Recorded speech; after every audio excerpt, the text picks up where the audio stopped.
Did you know that a child's failure to connect with others is the biggest problem that parents will face with a child on the autism spectrum? We want our children to be able to connect, but we know that children with autism have trouble connecting, and it's such a major difficulty. That's why today's video is so vitally important. What is the purpose of having early intervention, and why does that lead to keys for success? You see, it's during these early years that our brain is so placid. It is so it's just growing at a tremendous rate, and it's taking in all of these impulses. It's taking in all of these situations that's going on around them, and it's trying to make sense of those. That's why early intervention is so important. Early intervention addresses communication skills and social skills. It works on fine motor skills and gross motor skills.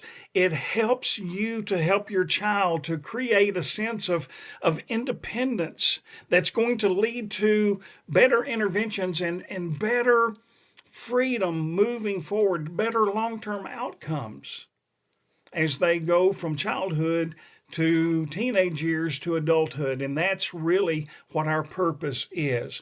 Welcome to Hope in the Works. I'm Dr. David Looney. I want you to take just a moment, hit that like button, hit that subscribe button, hit that notification bell.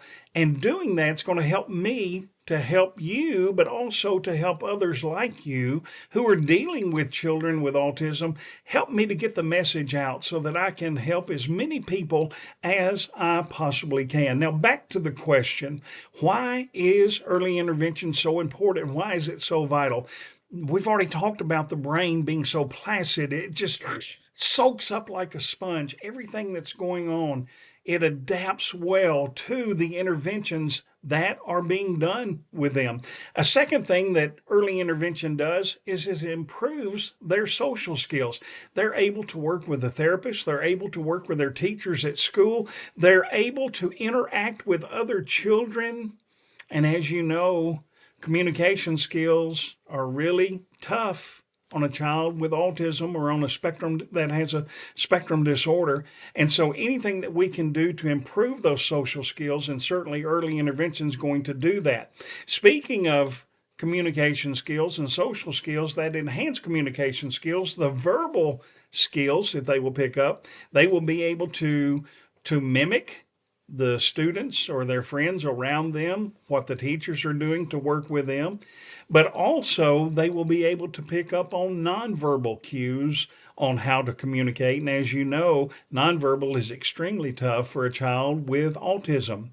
But then you have, in addition to that, it's important to have these early interventions, and that being the keys to success. Not only are you going to have that placid brain that soaks up everything, improve social skills, enhance communication skills, but you're going to have positive behavioral development. It's going to help your child to learn the appropriate behaviors for the situation they're in, but it's also going to give them the skills when there are some challenging things that come. Instead of them shrinking up, they will be able to say, okay, let me assess this. Let me work through this because I have the right behaviors in place. Another reason it's important for you to have early intervention is academic success.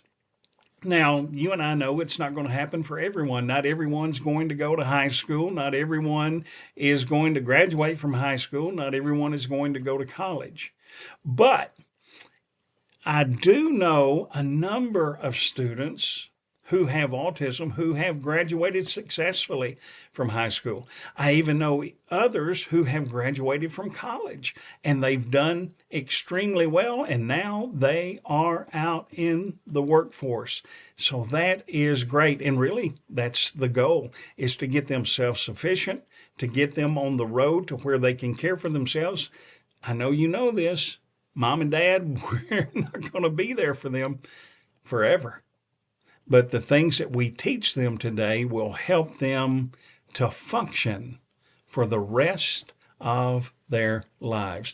And then another great thing that comes from early intervention is there are other families who are coming in to have their children assessed, to have their children to have the same classes that your children will have, and it brings parents together.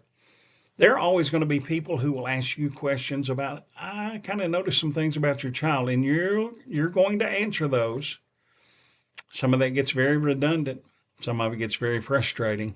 But here's what my wife and I found out when we got involved in this family support with other people with special needs, children or children with autism. Guess what? We were all in the same boat. We could be ourselves around them. They knew they could be themselves around us. And it just made for such a tremendous camaraderie and bonding because these folks were people we could ask questions.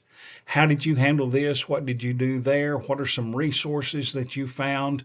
Help me and let me tell you what I've learned in my journey as well. I hope and pray that what we have discussed today is helpful and informative, but I do want to remind you, I'm not a medical doctor, and you're always going to need to make those appointments to check in with your doctor. If you have any medical questions, they can direct you in the right places. They can set you up, as we noted in some earlier videos, they can set you up with the right specialist if that is a need. But be sure to make those appointments and follow up with them. But here's what I need you to do for me today. I need you to leave me some questions. If there's some questions that you would like for me to address in some new videos, I'll be glad to do that. Right here in this video, you can leave your question in the comments section. That's fine. I'll look for them there. Would welcome them there. But also, if you want to send me a question by way of email, here's how you do it. hopeintheworks at gmail.com. No spaces, all lowercase, hopeintheworks at gmail.com. And that way it'll come to my email and I can get it there and I can research that, put it together so that I can make a video that will answer the questions that you have. Now, my next video is going to be dealing with fears that all parents with special needs children have. And that list is pretty long. And so we're going to be discussing that in the next video moving forward. I'm Dr. David Looney. This is Hope in the Works. And I'm doing everything within my power to give you hope for today. I'm thinking about you. I'm praying for you. And as I always try to remind you, hope for today is powerful. I'll see you in the next video.